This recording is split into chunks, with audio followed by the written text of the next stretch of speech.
আল্লাহর হাবিব সাল্লাল্লাহু আলাইহি ওয়াসাল্লাম বললেন, এ ভাই জিবরাইল বলেন সেই কি আমল, এমন কি আমল আছে আমার সাহাবী আবু যর গিফারি আমল দুইটা করার কারণে আল্লাহ তাআলা আপনাদের সাথে পরিচয় করায় দিলেন, এত সম্মান দান করলেন।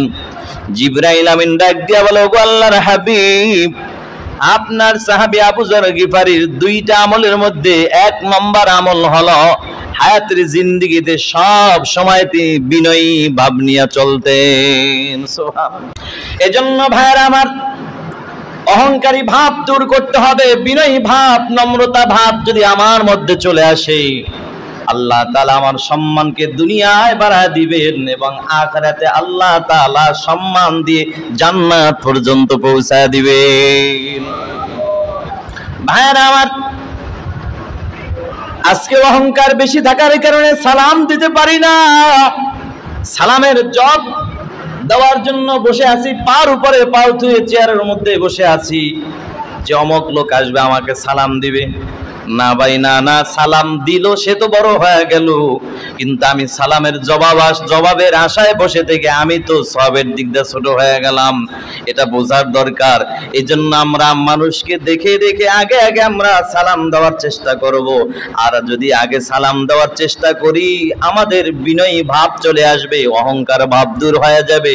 আল্লাহ তাআলা সম্মান বাড়ায় দিবেন। কিভাবে বাড়ায় দিবেন, কত বাড়ায় দিবেন দেখেন, যদি নিজের মধ্যে একটু বিনয়ী ভাব নিয়ে একে অপরকে আগে আগে সালামের আমলটা যদি চালু করে দেই, আল্লাহ তাআলা আপনার আমার সম্মানকে কত উপরে উঠায় দিবেন। যেমন হযরত আবু বকর সিদ্দিক রাদিয়াল্লাহু তাআলা আনহুকে নবীজির জামাই হযরত আলী রাদিয়াল্লাহু তাআলা আনহু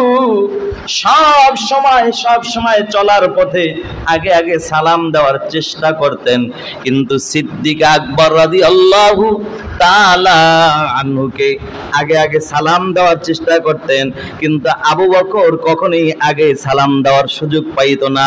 নবীজির জামাই আগে আগে সালাম দেওয়ার জন্য সব সময় প্রস্তুত থাকতেন। ও ভাইরা আমার, আল্লাহর নবীর জামাই তিনি তো ইচ্ছা করলে এতটুকু ভাব নিয়ে বসে থাকতে পারতেন, দাঁড়ায় থাকতে পারতেন। আমি তো সাধারণ ব্যক্তির জামাই নয়, আমি তো এমন একজন ব্যক্তির জামাই যাকে সৃষ্টি না করলে আসমান জমিন গ্রহ নক্ষত্র সৌরজগৎ নবমণ্ডল ভূমণ্ডল আদম হাওয়া গন্ধম জান্নাত জাহান্নাম কিছুই আল্লাহ সৃষ্টি করত না। সেই নবীর জামাই, বিশ্ব নবীর জামাই, যেই নবীর উম্মত হওয়ার জন্য আগের জামানার নবীরাও পর্যন্ত আফসোস করেছিল, এমন একজন নবীর জামাই আমি আলী, আমি কেন আবু বকরকে আগে সালাম দিব, এমন কোন অহংকারী ভাব তার মধ্যে ছিল না। অথচ সিদ্দিক আকবরকে দেখে দেখে আগে আগে সালাম দিয়ে ফেলতো। সুবহানাল্লাহ। সালাম আগে দিলে কি লাভ দেখেন, আল্লাহর হাবিব সাল্লাল্লাহু আলাইহি ওয়াসাল্লামের জামাত হযরত আলী রাদিয়াল্লাহু তাআলা আনহু, একদিনের ঘটনা, আবু বকর সিদ্দিক রাস্তা দিয়ে হেঁটে যায়, হযরত আলী রাদিয়াল্লাহু তাআলা আনহু প্রতিদিন আগে আগে সালাম দেয়, কিন্তু আজকে হযরত আলী আগে আর সালাম দেয় না। এবার আবু বকর সিদ্দিক রাদিয়াল্লাহু তাআলা আনহু আজ সুযোগ পেয়েছে, সুবর্ণ সুযোগ পেয়ে সুযোগটা কাজে লাগায়া দিয়েছে, সাথে সাথেই বলেছে আসসালামু আলাইকুম ওয়া রাহমাতুল্লাহ। হযরত আলীকে আবু বকর সালাম দিয়ে ফেলেছে। এই সুযোগটা আবু বকর বহুত আগ থেকে খুঁজতেছিল, কিন্তু আবু বকর সালাম দিছে ঠিক, সওয়াবের অধিকারী হয়েছে ঠিক, কিন্তু আবু বকরের মনের মধ্যে একটা ব্যথা যন্ত্রণা জেগে গেল, হায় রে, যেই আলী প্রতিদিন আমাকে আগে আগে সালাম দেয়, এই আলী আজকে চুপ হয়েছিল, আমাকে সালাম দেওয়ার সুযোগ দিল, কারণটা কি? মনে হয় আমি আবু বকরের কোন কথায়, কোন চলাফেরায়, কোন কারণে মনে হয় হযরত আলী অন্তরে ব্যথা পেয়েছে, যার কারণে আমি আবু বকরকে মনের কষ্ট নিয়ে আজকে মনে হয় সালাম দেয় নাই। আবু বকরের মনের মধ্যে বিভিন্ন চিন্তা ঢুকে গেল। সিদ্দিক আকবর রাদিয়াল্লাহু তাআলা আনহু দেরি করে নাই, আল্লাহর হাবিব সাল্লাল্লাহু আলাইহি ওয়াসাল্লামের কাছে চলে গেল। আল্লাহর হাবিবের কাছে যাইয়া ডাক দিয়ে বলো, গো আল্লাহর হাবিব, ভাইরা আমার, বিনয়ী নম্রতার কত দাম, কত দাম। আল্লাহর হাবিব সাল্লাল্লাহু আলাইহি ওয়াসাল্লাম একদিন বসে আছেন, জিবরাইল আলাইহিস সালাতু ওয়াস সালাম নবীজির দরবারে আসলেন, কথা বলবেন। নবীজির কাছে আয়েশা দেখতেছেন নবীর একজন প্রিয় সাহাবী যার নাম হলো হযরত আবু যর গিফারি রাদিয়াল্লাহু তাআলা আনহু। এই আবু যর গিফারি রাদিয়াল্লাহু তাআলা আনহুকে দেখে জিবরাইল আমিন ডাক দিয়া বলল, গো আল্লাহর রাসূল, ওই যে একজন সাহাবী দেখা যায় আপনার, ইনি কি সেই আবু যর গিফারি নয়? আল্লাহর হাবিব অবাক হয়ে গেলেন। আল্লাহর হাবিব অবাক হইয়া ডাক দিয়া বললেন, এই ভাই জিবরাইল, বলো আমার সাহাবী আবু যর গিফারিকে তুমি আবার কিভাবে চিনলা? ভাই জিবরাইল, আবু যর গিফারিকে আপনি চিনলেন কিভাবে? জিবরাইল আলাইহিস সালাতু ওয়াস সালাম ডাক দিয়া বললেন, ওগো আল্লাহর হাবিব, ওগো আল্লাহর রাসূল, আপনার সাহাবী আবু যর গিফারিকে আমি জিবরাইল আমিন শুধু আমি একা নয়, আকাশের যত ফেরেশতা আছে সকল ফেরেশতারাই আপনার সাহাবী আবু যর গিফারিকে চেনে। আল্লাহর হাবিব সাল্লাল্লাহু আলাইহি ওয়াসাল্লাম অবাক হয়ে গেলেন। নবীজি ডাক দিয়ে বললেন, এই জিবরাইল ভাই, বলেন আমার সাহাবী আবু যর গিফারিকে কোন কারণে আপনারা চেনেন, কিভাবে চিনলেন? আল্লাহর হাবিব সাল্লাল্লাহু আলাইহি ওয়াসাল্লাম শুনে নেন, মহান আল্লাহ আমাদেরকে আবু যর গিফারির সাথে পরিচয় করায় দিয়েছেন, তাদেরকে আল্লাহ তাআলা চিনায় দিয়েছেন। আমাদেরকে আবু যরের সাথে পরিচয় করায় দিয়েছেন, চিনায় দিয়েছেন মহান আল্লাহ তাআলা নিজে। বলে কোন আমলের বিনিময়ে আবু যর গিফারিকে আপনাদের কাছে পরিচয় করায় দিল, আপনাদেরকে চিনায় দিল? জিবরাইল আমিন বললেন, ইয়া রাসূলুল্লাহ, আপনার আদরের সাহাবী আবু যর গিফারি রাদিয়াল্লাহু তাআলা আনহুর তার হায়াতের জিন্দেগিতে তার বড় বড় দুইটা গুণ আছে, যেই গুণটা আল্লাহ তাআলার কাছে অনেক পছন্দনীয়। হায়াতের জিন্দেগিতে তার দুইটা আমল আছে, এই আমল দুইটা মহান আল্লাহর কাছে অনেক পছন্দনীয়। সুবহানাল্লাহ। আল্লাহর হাবিব সাল্লাল্লাহু আলাইহি ওয়াসাল্লাম বললেন, এ ভাই জিবরাইল, বলেন সেই কি আমল, এমন কি আমল আছে আমার সাহাবী আবু যর গিফারি আমল দুইটা করার কারণে আল্লাহ তাআলা আপনাদের সাথে পরিচয় করায় দিলেন, এত সম্মান দান করলেন? জিবরাইল আমিন ডাক দিয়া বলে, ওগো আল্লাহর হাবিব, আপনার সাহাবী আবু যর গিফারির দুইটা আমলের মধ্যে এক নম্বর আমল হলো হায়াতের জিন্দেগিতে সব সময় তিনি বিনয়ী ভাব নিয়ে চলতেন। সুবহানাল্লাহ। আলহামদুলিল্লাহ, আলহামদুলিল্লাহিল্লাযী খালাকাল ইনসান ওয়া আল্লামাহুল বায়ান ওয়া নাশহাদু আল্লা ইলাহা ইল্লাল্লাহু ওয়াহদাহু লা শারীকা লাহু لا ضد له ولا ند له ولا مثل له ونشهد أن سيدنا وسندنا وحبيبنا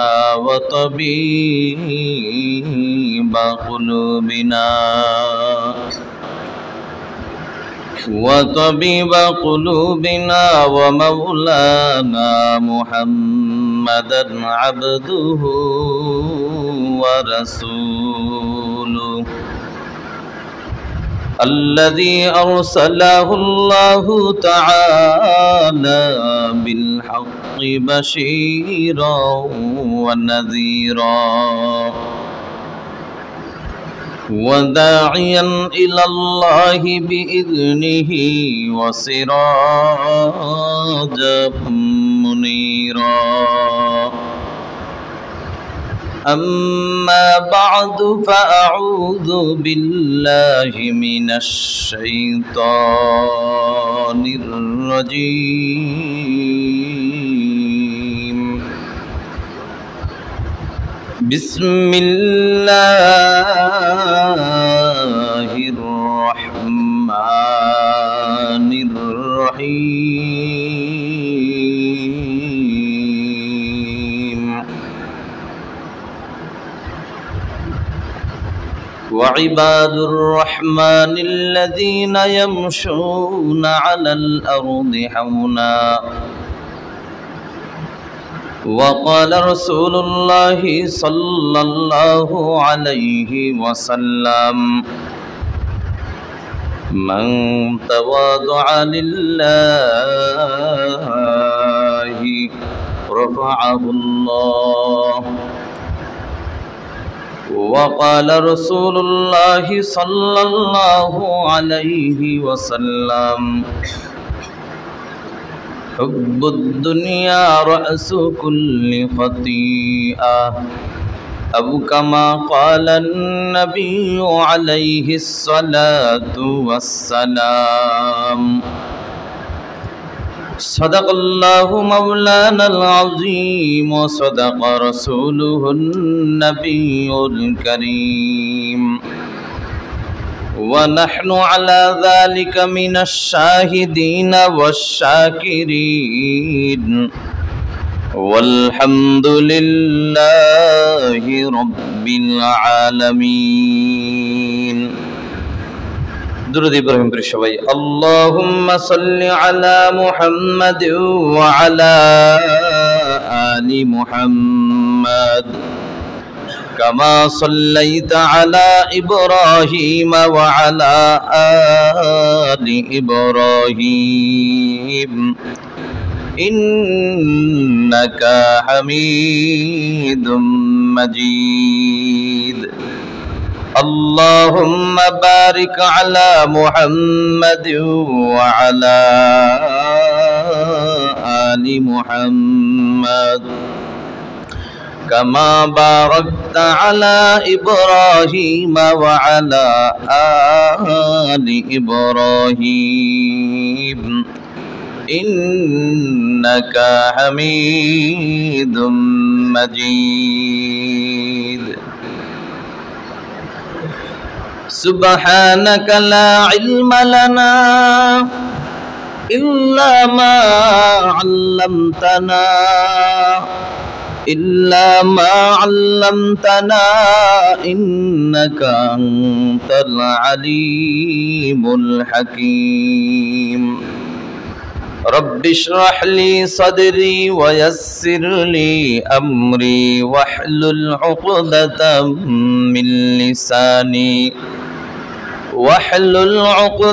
من لساني يفقه قولي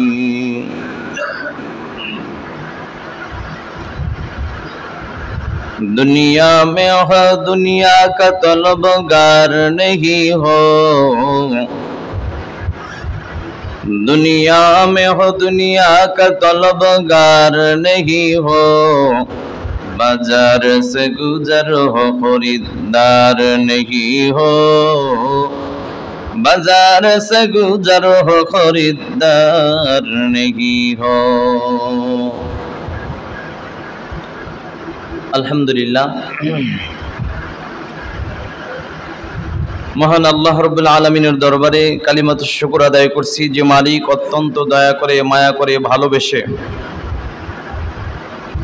দুনিয়ার সমস্ত ঝামেলা থেকে মুক্ত করে আল্লাহ পাকের ঘরে আল্লাহ পাকের মহান হুকুম পবিত্র জুমার নামাজকে আদায় করার উদ্দেশ্যে আসার এবং বসার মতো তৌফিক দান করলেন এজন্য দিল থেকে শুকর আদায় করি মুসলমান হিসাবে ইমানি আওয়াজ দিয়ে সকলেই বলি আলহামদুলিল্লাহ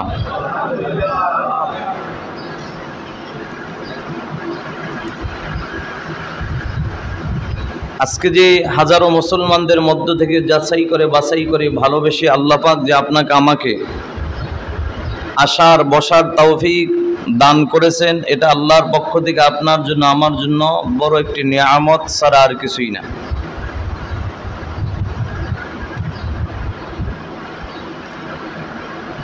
কারণ অনেক মানুষ ফ্রি একদম ব্যস্ততা ছাড়াই শুধু শুধু বসে আছে, একদম ফ্রি আছে, যার কোনো ব্যস্ততা নেই, কোনো কাজ নেই। এতটা একদম ব্যস্ততা মুক্ত থাকা সত্ত্বেও আল্লাহর বান্দা মসজিদে আসবে তো দূরের কথা, এখনো পর্যন্ত আসার চিন্তাও মাথায় ঢুকাইতে পারে না। আল্লাহ পাক রব্বুল আলামিন আপনাকে আমাকে হাজারো ব্যস্ততার মাঝেও যে আল্লাহর ঘরে আসার এবং বসার মতো একটু সুযোগ করে দিলেন, এটা আমার নিজের কোনো বাহাদুরি নয়, নিজের কোনো অহংকারের কোনো সুযোগ নাই, এটা আল্লাহর পক্ষ থেকে তৌফিক ব্যতীত আমি আসতে পারি নাই, আসতে পারতাম না। নিঃসন্দেহে এটা আল্লাহর পক্ষ থেকে আপনার জন্য আমার জন্য বড় একটি নিয়ামত। এখন আমরা তো একটু ইবাদত বেশি করতে পারলেই নিজের মধ্যে একটা অহংকারী ভাব চলে আসে, একটু ইলম অর্জন করতে পারলেই নিজের মধ্যে একটা অহংকারী ভাব চলে আসে। দুই চার দিন হায়াতের জিন্দেগিতে তাহাজ্জুদ নামাজের জন্য উঠতে পারলেই আমার ভিতরে একটা নিজেকে বড় আমলকারী মনে হচ্ছে, এরকম একটা ভাব চলে আসে। অন্যদেরকে দেখে খুব ছোট ছোট মনে হচ্ছে, অথচ আল্লাহর হাবিব সাল্লাল্লাহু আলাইহি ওয়াসাল্লাম তার হায়াতের জিন্দেগিতে সারাটা জীবন বিনয়ী ভাব নিয়ে, নম্রতার ভাব নিয়ে তিনি চলতেন। হায়াতের জিন্দেগিতে অহংকার কি জিনিস সেটা বুঝতেন না। উম্মতদেরকে এভাবেই শিক্ষা দিয়ে গেছেন। আল্লাহর হাবিব সাল্লাল্লাহু আলাইহি ওয়াসাল্লাম তিনি কেমন অহংকার মুক্ত ছিলেন। নবীজি সাহাবায়ে কেরামদেরকে নিয়ে হাঁটতেন, তাও নবীজি সাহাবায়ে কেরামদেরকে মাঝে মাঝে সামনে দিয়া নবীজি পিছনে হাঁটতেন।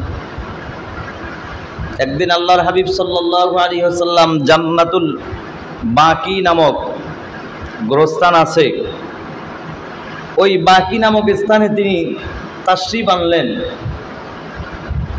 যাওয়ার পথে সাহাবায়ে কেরাম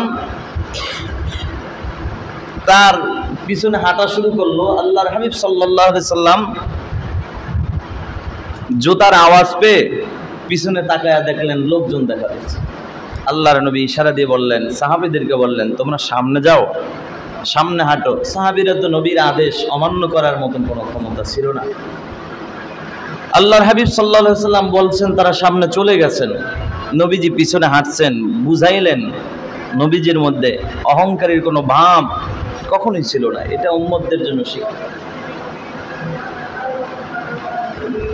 উম্মতের মধ্যে সবচাইতে দামি উম্মত যিনি, তার নাম কি বলেন তো? হযরতে আবু বকর সিদ্দিক রাদিয়াল্লাহু তাআলা।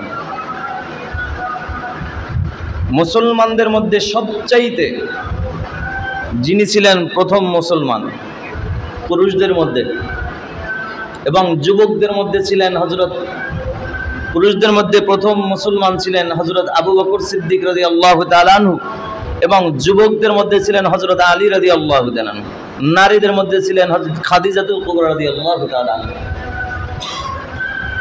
এই আবু বকর সিদ্দিক রাদিয়াল্লাহু তাআলা আনহু যার অনেক ইলম ছিল এবং যার অনেক আমল ছিল।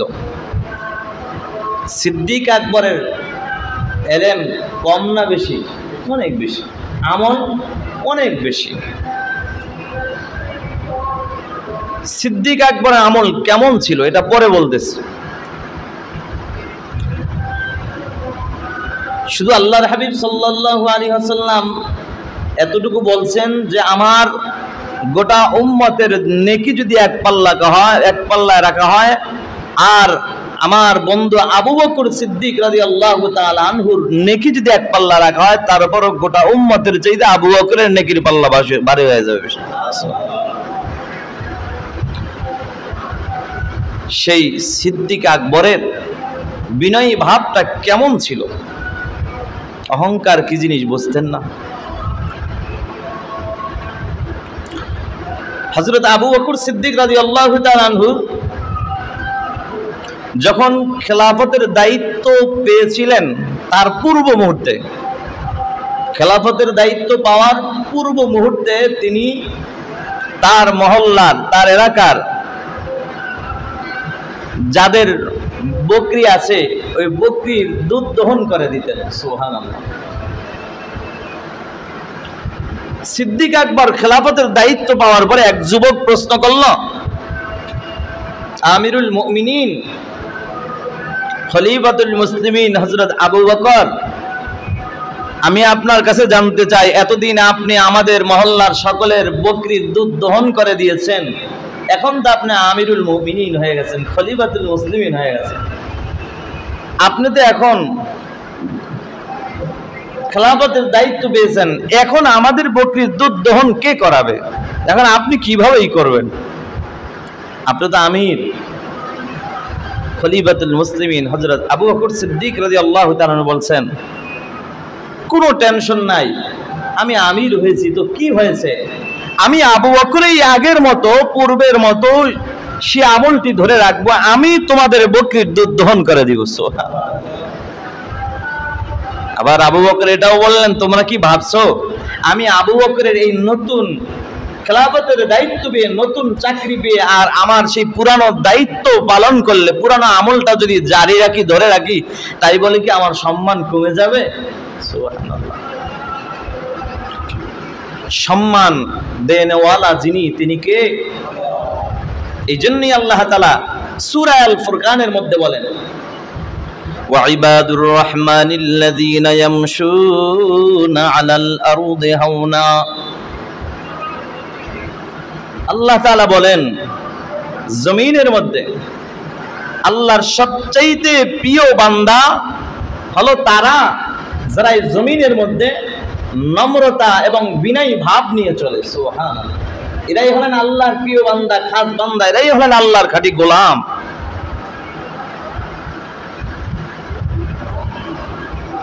ভাইয়ের আমার, এজন্য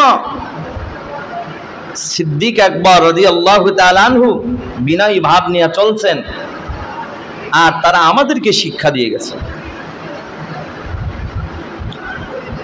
সিদ্দিক আকবর রাদিয়াল্লাহু তাআলা আনহু তিনি কেমন আমলওয়ালা ছিলেন, কেমন আমলওয়ালা ছিলেন, কেমন আমলওয়ালা! আল্লাহর হাবিব সাল্লাল্লাহু আলাইহি ওয়াসাল্লাম যাকে নিয়ে অনেক গর্ব করেছেন, আল্লাহর হাবিব সাল্লাল্লাহু আলাইহি ওয়াসাল্লাম সিদ্দিক আকবরকে নিয়ে আল্লাহর নবী কেমন গর্ব করেছিলেন। আম্মা জান আয়েশা সিদ্দিকা রাদিয়াল্লাহু তাআলা আনহা সহ নবীজি একদিন জ্যোৎস্না রাতে গল্প করতেছিলেন। আম্মা জান আয়েশা সিদ্দিকা রাদিয়াল্লাহু তাআলা আনহা আকাশের দিকে তাকায়া বলো, আল্লাহর হাবিব, এই যে আকাশের মধ্যে তারকা দেখা যায়, এই তারকা সমান কি আপনার কোন উম্মতের কারো কোন নেকি আছে কিনা? সুবহানাল্লাহ। আল্লাহর হাবিব সাল্লাল্লাহু আলাইহি ওয়াসাল্লাম বললেন, আয়েশা, এই যে আকাশের মধ্যে তারকারাজি দেখা যায়, এই তারকার সম পরিমাণ নেকি আমার সাহাবীদের মধ্যে, আমার উম্মতের মধ্যে আছে। আম্মা জান আয়েশা সিদ্দিকা রাদিয়াল্লাহু তাআলা আনহা মনে মনে ভাবলেন, নিঃসন্দেহে আমার বাবা আবু বকরের কথাই তো বলবে। কিন্তু নবীজি আবু বকরের কথা বললেন না। আল্লাহর হাবিব সাল্লাল্লাহু আলাইহি ওয়াসাল্লামের জবান থেকে বের হয়ে গেল, তিনি বললেন, আয়েশা আছে? বলে, কে?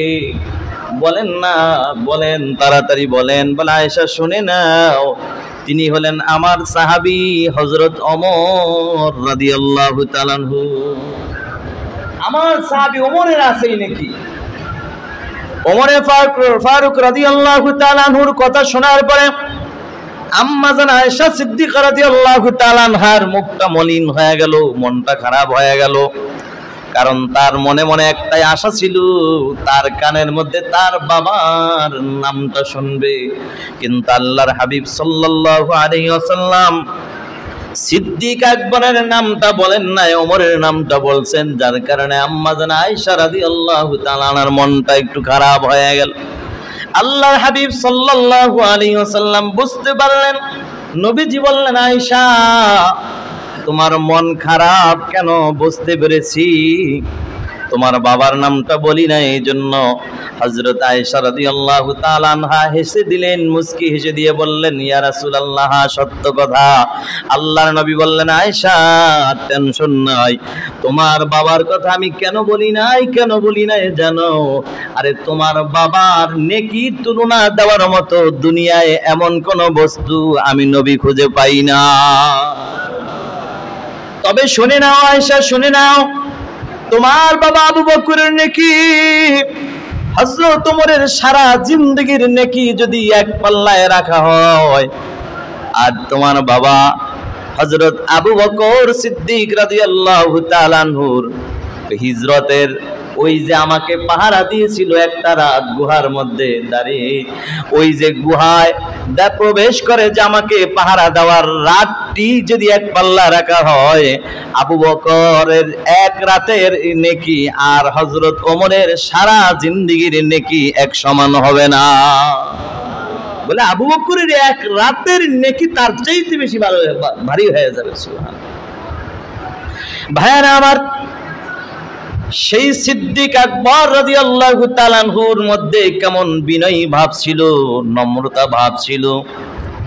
আর এই বিনয়ী ভাবের দাম আছে না নাই? অবশ্যই আছে। আল্লাহর হাবিব সাল্লাল্লাহু আলাইহি ওয়াসাল্লাম বলেন,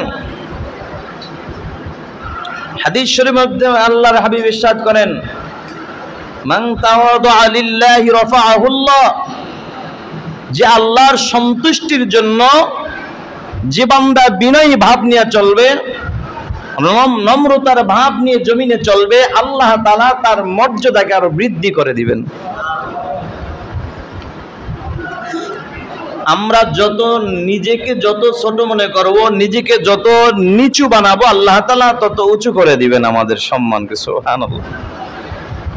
এখন তো আমরা নিজেকে ছোট বানাইতে চাই না, বড় বানাইতে চাই, বড় হতে চাই। এই জন্য আমরা সব সময় কি করি? নামের আগে আলহাজ, নামের আগে অনেক টাইটেল, নিজের নামটা বড় করে পোস্টারে লিখতে পারলে আমি নিজে বড় খুশি হয়ে যাই। আর সিদ্দিক আকবর রাদিয়াল্লাহু তাআলা আনহু,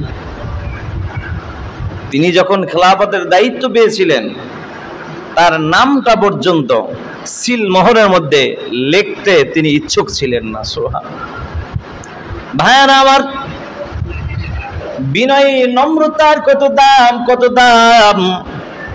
আল্লাহর হাবিব সাল্লাল্লাহু আলাইহি ওয়াসাল্লাম একদিন বসে আছেন, জিবরাইল আলাইহিস সালাতু ওয়াস সালাম নবীজির দরবারে আসলেন, কথা বলবেন। নবীজির কাছে আয়েশা দেখতেছেন নবীর একজন প্রিয় সাহাবী, যার নাম হলো হযরত আবু যর গিফারি রাদিয়াল্লাহু তাআলা আনহু। এই আবু যর গিফারি রাদিয়াল্লাহু তাআলা আনহুকে দেখে জিবরাইল আমিন ডাক দিয়া বলল, গো আল্লাহর রাসূল, ওই যে একজন সাহাবী দেখা যায় আপনার, ইনি কি সেই আবু যর গিফারি নয়? আল্লাহর হাবিব অবাক হয়ে গেলেন।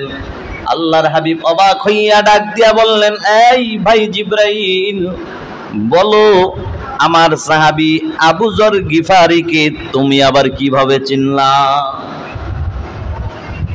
ভাই জিবরাইল, আবু যর গিফারিকে আপনি চিনলেন কিভাবে? জিবরাইল আলাইহিস সালাতু ওয়াস সালাম ডাক দিয়া বললেন, ওগো আল্লাহর হাবিব, ওগো আল্লাহর রাসূল, আপনার সাহাবী আবু যর গিফারিকে আমি জিবরাইল আমিন শুধু আমি একা নয়, আকাশের যত ফেরেশতা আছে সকল ফেরেশতারাই আপনার সাহাবী আবু যর গিফারিকে চেনে। আল্লাহর হাবিব সাল্লাল্লাহু আলাইহি ওয়াসাল্লাম অবাক হয়ে গেলেন। নবীজি ডাক দিয়া বললেন, এই জিবরাইল ভাই, বলেন আমার সাহাবী আবু যর গিফারিকে কোন কারণে আপনারা চেনেন, কিভাবে চিনলেন? আল্লাহর হাবিব সাল্লাল্লাহু আলাইহি ওয়াসাল্লাম শুনে নেন, মহান আল্লাহ আমাদেরকে আবু যর গিফারির সাথে পরিচয় করায় দিয়েছেন, তাদেরকে আল্লাহ তাআলা চিনায় দিয়েছেন। আমাদেরকে আবু যরের সাথে পরিচয় করায় দিয়েছেন, চিনায় দিয়েছেন মহান আল্লাহ তাআলা নিজে। বলে কোন আমলের বিনিময়ে আবু যর গিফারিকে আপনাদের কাছে পরিচয় করায় দিল, আপনাদেরকে চিনায় দিল? জিবরাইল আমিন বললেন, ইয়া রাসূলুল্লাহ, আপনার আদরের সাহাবী আবু যর গিফারি রাদিয়াল্লাহু তাআলা আনহুর তার হায়াতের জিন্দেগিতে তার বড় বড় দুইটা গুণ আছে, যেই গুণটা আল্লাহ তাআলার কাছে অনেক পছন্দনীয়। হায়াতের জিন্দেগিতে তার দুইটা আমল আছে, এই আমল দুইটা মহান আল্লাহর কাছে অনেক পছন্দনীয়। সুবহানাল্লাহ। আল্লাহর হাবিব সাল্লাল্লাহু আলাইহি ওয়াসাল্লাম বললেন, এ ভাই জিবরাইল বলেন সেই কি আমল, এমন কি আমল আছে আমার সাহাবী আবু যর গিফারি আমল দুইটা করার কারণে আল্লাহ তাআলা আপনাদের সাথে পরিচয় করায় দিলেন, এত সম্মান দান করলেন। জিবরাইল আমিন ডাক দিয়া বলে, ওগো আল্লাহর হাবিব, আপনার সাহাবী আবু যর গিফারির দুইটা আমলের মধ্যে এক নম্বর আমল হলো হায়াতের জিন্দেগিতে সব সময় তিনি বিনয়ী ভাব নিয়ে চলতেন। সুবহানাল্লাহ। বিনয়ী ভাব, নম্রতা, এই দুইটি এই আমলগুলা তার মধ্যে ছিল। নিজেকে নিজে ছোট মনে করে চলতেন। সব সময় রাস্তাঘাটে হাঁটার সময়, যদি চলার সময় আমরা নিজেকে ছোট মনে করি, তাহলে অন্যকে আগে আগে সালাম দেওয়াটা সহজ হয়ে যায়। কি বলেন? এখন অন্যদেরকে আগে আগে সালাম কেন দিতে পারি না? একটাই কারণ, সেটা হলো আমার ভিতরে অহংকার একটু ভাব আছে, যে আমি তার চাইতে এলেমে বড়, আমলে বড়, আমি বড় হাজী সাহেব, আমি সভাপতি সাহেব, আমি ইমাম সাহেব, আমি খতিব সাহেব, আমি কিনলে গায়ে সালাম দিব, এরকম একটা ভাব ভিতরে আসে আমাদের। অথচ এই ভাবটা, অহংকারী ভাবটা থাকার কারণে আজকে এই যে সালাম থেকে বঞ্চিত। অথচ সালাম দেওয়া আর নেওয়া দুটোটাই সুন্নাত। সালাম দেওয়াটা সুন্নাত, আর সালামের জবাব দেওয়া হলো ওয়াজিব। এবং এর মধ্যে পার্থক্য কি দেখেন, সওয়াবের দিক দিয়ে পার্থক্য হলো, যিনি সালাম দিবেন তার আমলনামায় নেকি হলো কয়টি? 90টি। কত? 90টি। আর যিনি সালামের জবাব দিবেন তার আমলনামায় নেকি কয়টি? 10টি। এটা আমরা জানি। উলামায়ে কিরাম ছাড়াও, আমরা ইমাম খতিব সাহেব ছাড়াও, আমরা মুসল্লি ভাইরা যারা আছে, আমরা এটি মুখস্থ করে ফেলেছি যে সালাম দিলে 90 নেকি আর জবাব দিলে 10 নেকি। এটা কিন্তু মক্তবে গিয়ে আমরা ছোটবেলায় মুখস্থ করেছি ঠিক, কিন্তু আমলে আমরা এখনো পরিণত করতে পারি।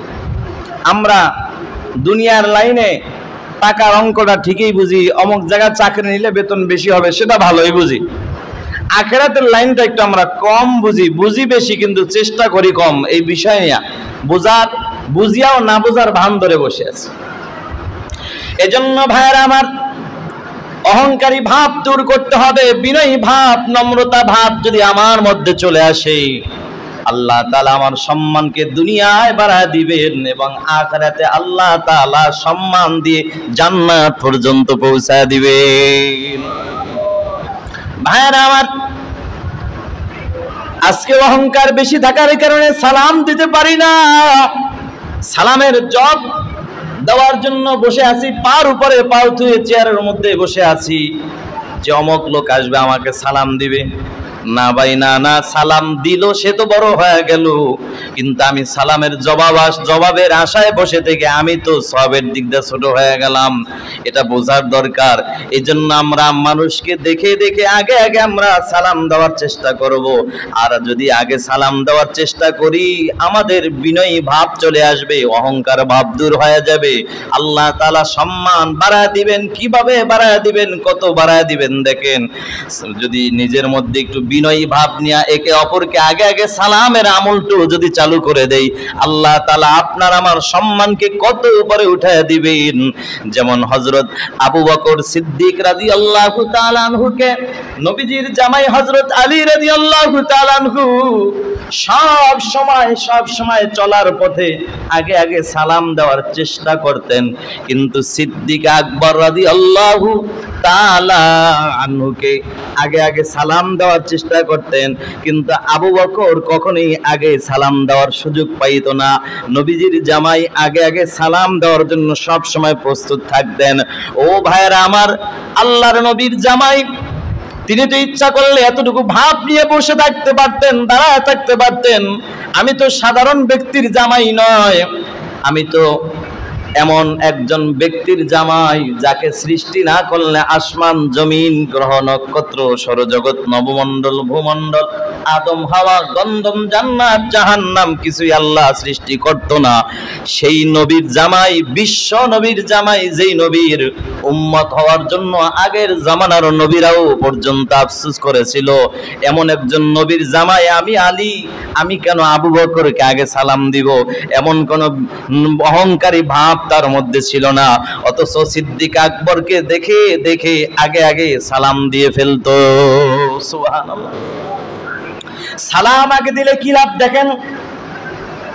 আল্লাহর হাবিব সাল্লাল্লাহু আলাইহি ওয়াসাল্লামের জামাত হযরত আলী রাদিয়াল্লাহু তাআলা আনহু, একদিনের ঘটনা, আবু বকর সিদ্দিক রাস্তা দিয়ে হেঁটে যায়, হযরত আলী রাদিয়াল্লাহু তাআলা আনহু প্রতিদিন আগে আগে সালাম দেয়, কিন্তু আজকে হযরত আলী আগে আর সালাম দেয় না। এবার আবু বকর সিদ্দিক রাদিয়াল্লাহু তাআলা আনহু আজ সুযোগ পেয়েছে, সুবর্ণ সুযোগ পেয়ে সুযোগটা কাজে লাগায়া দিয়েছে, সাথে সাথেই বলেছে আসসালামু আলাইকুম ওয়া রাহমাতুল্লাহ। হযরত আলীকে আবু বকর সালাম দিয়ে ফেলেছে। এই সুযোগটা আবু বকর বহুত আগ থেকে খুঁজতেছিল, কিন্তু আবু বকর সালাম দিছে ঠিক, সওয়াবের অধিকারী হয়েছে ঠিক, কিন্তু আবু বকরের মনের মধ্যে একটা ব্যথা যন্ত্রণা জেগে গেল। হায় রে, যেই আলী প্রতিদিন আমাকে আগে আগে সালাম দেয়, এই আলী আজকে চুপ হয়েছিল, আমাকে সালাম দেওয়ার সুযোগ দিল। কারণটা কি? মনে হয় আমি আবু বকরের কোনো কথায়, কোনো চলাফেরায়, কোনো কারণে মনে হয় হযরত আলী অন্তরে ব্যথা পেয়েছে, যার কারণে আমি আবু বকরকে মনের কষ্ট নিয়ে আজকে মনে হয় সালাম দেয় নাই। আবু বকরের মনের মধ্যে বিভিন্ন চিন্তা ঢুকে গেল।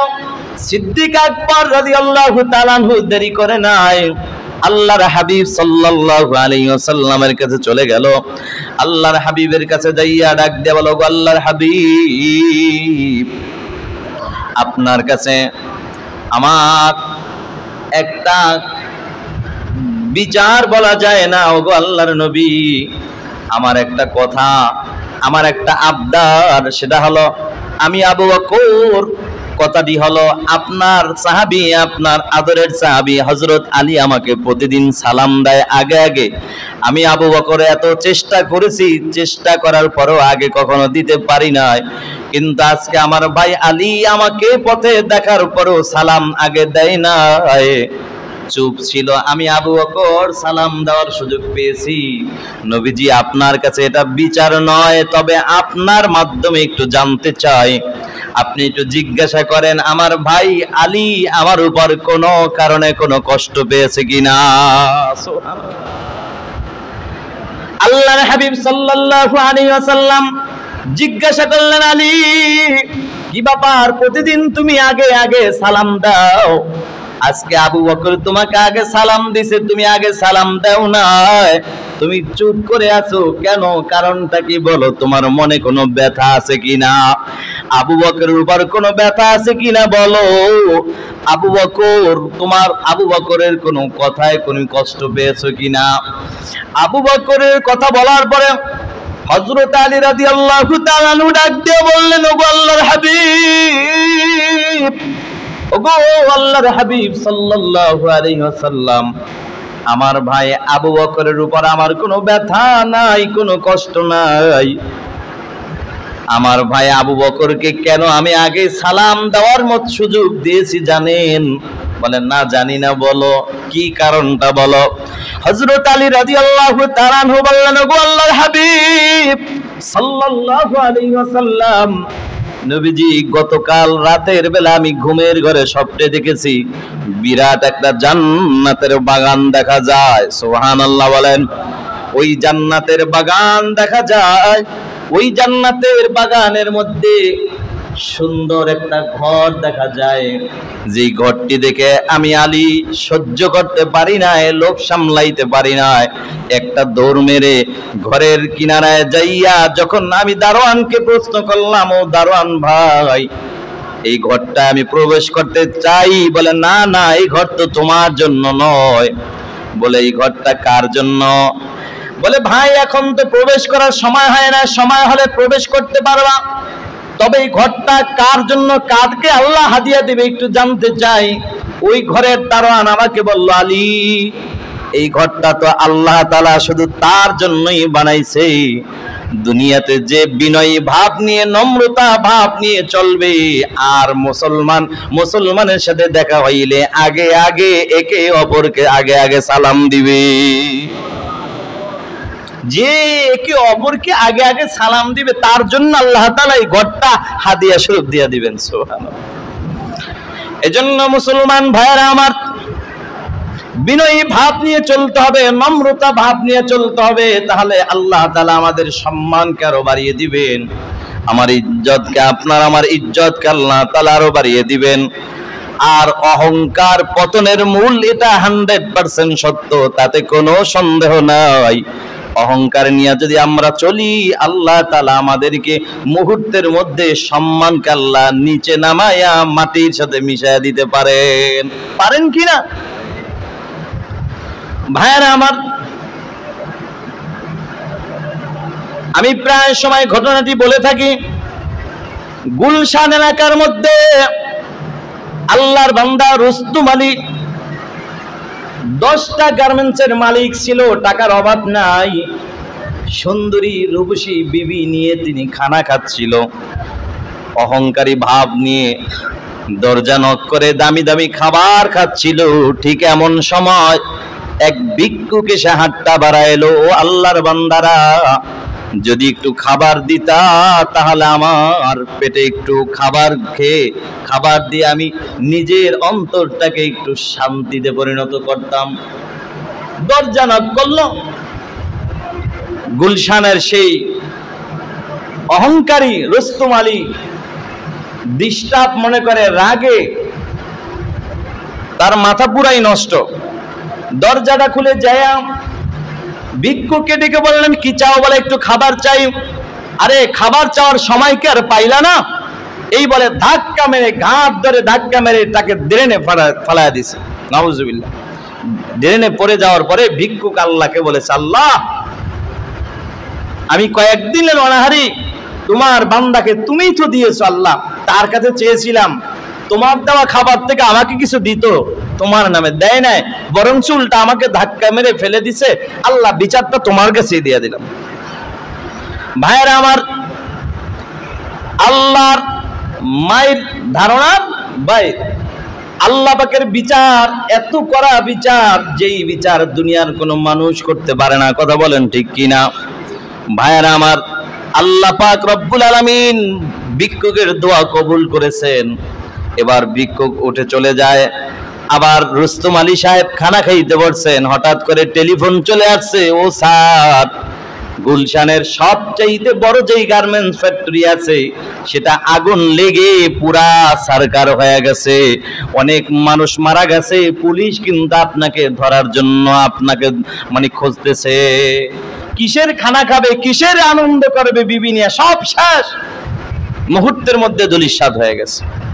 আল্লাহর বান্দা চলে গেল পালাবার জন্য, বলছে বিবি গেলাম, আর কবে দেখা হয় জানা নাই। চলে গেল, নিজে পালায়া ছিল, লুকায়া ছিল। এদিকে আল্লাহ তাআলা কেমন হিকমতওয়ালা, আল্লাহ তাআলা ফকিরকে গরিব বানাইতে পারেন, আল্লাহ তাআলা ফকিরকে বড় লোক বানাইতে পারেন, ধনী বানায় দিতে পারেন। আবার ধনীকে মুহূর্তের মধ্যে হাতে ভিক্ষার প্লেট হাতে দিয়ে আল্লাহ তাআলা বসায় দিতে পারেন রাস্তার মধ্যে, ঠিক কিনা? আল্লাহ তাআলা কেমন হিকমতওয়ালা দেখেন। এইবার গুলশানের ওই রুস্তম আলী আল্লাহর বান্দা লুকানো পালায় আছে, তার নামে মামলার পর মামলা। কিন্তু আল্লাহ তাআলা ওই যে তার স্ত্রীটা ছিল, স্ত্রীটা অনেক দিন এখানে থাকার পরে স্বামীর অপেক্ষা করে করে বাবা তাকে নিয়ে গেল, অন্য জায়গায় বিয়ে দিয়ে দিল।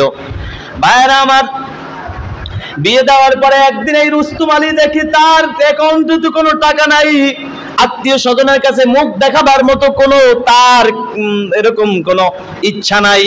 কারণ আমি আত্মীয়দের সামনে কেমনে মুখ দেখাবো, কাদের কাছে আমি হাত বাড়াবো? যাদেরকে আমি নিজে ভিক্ষা দিয়েছি, যাদেরকে দান করেছি, এদের কাছে আমি আবার ভিক্ষার থাল কেমনে আমি তাদের সামনে ভিক্ষার থাল পাতবো, কেমনে হাত বাড়াবো? আল্লাহর বান্দা রুস্তম আলী অন্য এলাকায়, অপরিচিত একটা এলাকায় চলে গেল ভিক্ষার জন্য। দুপুরের টাইম খানা খাইবে, খানা নাই, পেটে ক্ষুধা।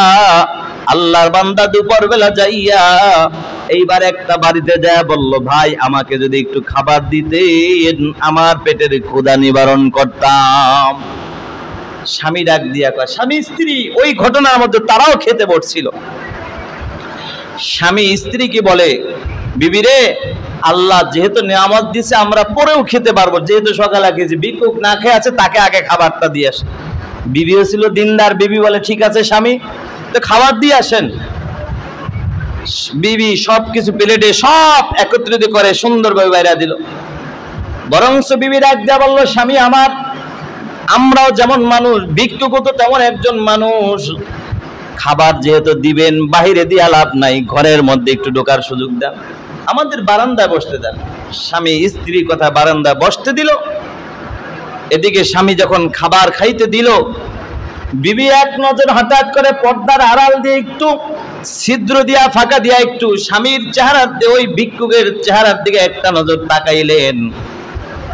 তাকাবার সাথে সাথে ওই আল্লাহর বান্দার বিবি জমিনের মধ্যে বেহুশ হয়ে পড়ে গেল। এবার আল্লাহর বান্দা বাড়িওয়ালা চিন্তায় পড়ে গেল, কিরে ভিক্ষুককে খাবার দিয়া তাকে ঘরে ডাইকা কি বিপদ আনলাম নাকি? ঘটনা কি? তিনি ভাবতেই পারতেছে না, বুঝা উঠতে পারে না ঘটনা কি ঘটে গেল। তেল পানি মাথায় দেওয়ার পরে হুঁশ ফেরার পরে বিবিকে ডাক দিয়া কয়, বিবি রে, কেন তুমি হঠাৎ করে বেহুশ হয়ে পড়লা? আমি তো কিছুই বুঝলাম না। বিবি ডাক দিয়া কয়, স্বামী আমার কেন পড়েছি জানেন? ও স্বামী আমার, ওই যে আপনি যাকে ভিক্ষা দিতে গেলেন, আমি যার জন্য ভিক্ষুকের জন্য খানা বেড়ে দিলাম, ওই ভিক্ষার থালটা যখন আপনি, খানার প্লেটটা যখন ওই ভিক্ষুকের সামনে দিলেন, ভিক্ষুকের দিকে আমি নিজের অনিচ্ছা সত্ত্বেও কেন যেন একটা নজর তাকাইলাম। তাকাবার সাথে সাথে দেখলাম ভিক্ষুকের চেহারাটা আমার বড় পরিচিত পরিচিত মনে হয়। বলে কেমন পরিচিত? বলে স্বামী আমার মন খারাপ করবেন না, এটা হলো আমার আগের স্বামীর চেহারার মতো লাগতেছে, যেই স্বামীর দিলের মধ্যে ছিল অনেক অহংকার, যিনি ছিল অনেক টাকার মালিক, অ্যাকাউন্টে তার বহু টাকা ছিল 10টা, তিনি গার্মেন্টস ফ্যাক্টরির মালিক ছিল। এবার স্বামী, বর্তমান স্বামী বলতেছে, বিবি রে, তাহলে আমারও একটা কথা আছে, শুনে নাও বিবি। ও বিবি, তুমি যেই ভিক্ষুকের চেহারার দিকে তাকায় অবাক হয়ে গেছো, অবাক হওয়ার কিছুই নাই। ঘটনাটা কি? বলে ঘটনাটা আমি আর ওই স্বামী একসাথে খাবার খাইতেছিলাম, এমন সময় আমাদের সামনে একটা ভিক্ষুক এসে দাঁড়াইছে, আমি বলেছিলাম তাকে খাবার দেওয়ার জন্য, আমার অহংকার স্বামী খাবার না দিয়া বরঞ্চ তার ঘাড় ধরে ধাক্কা মেরে ড্রেনের মধ্যে ফালাইয়া দিছে। কয় বিবি রে, তুমি চিন্তা করো না, তাহলে বাকি ঘটনা অর্ধেক আমি বলি, আমার থেকে শোনো। যাকে তোমার স্বামী ধাক্কা মেরেছিল সেই লোকটাই হইলাম আমি, তোমার বর্তমান স্বামী। সুবহানাল্লাহ। আল্লাহ তাআলা হঠাৎ করে আমাকে টাকা পয়সার মালিক বানায় দিছে, আমার আগের বিবিটাও মারা গেল, এখন আমি বিবাহ করব, হঠাৎ করে আমাদের এক চাচার সাথে তোমার বাবার সাথে দেখা হয়, কথায় কথায় এভাবে তোমার সাথে আমার বিবাহ হয়ে যায়।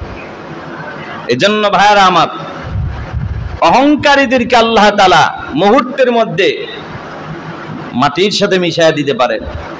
আবার যে বিনয় ভাব নিয়ে চলবে, অহংকার মুক্ত জীবন চালানোর চেষ্টা করবে, আল্লাহ তাআলা তার সম্মানকে উঁচু করে দিতে পারেন কি পারেন না?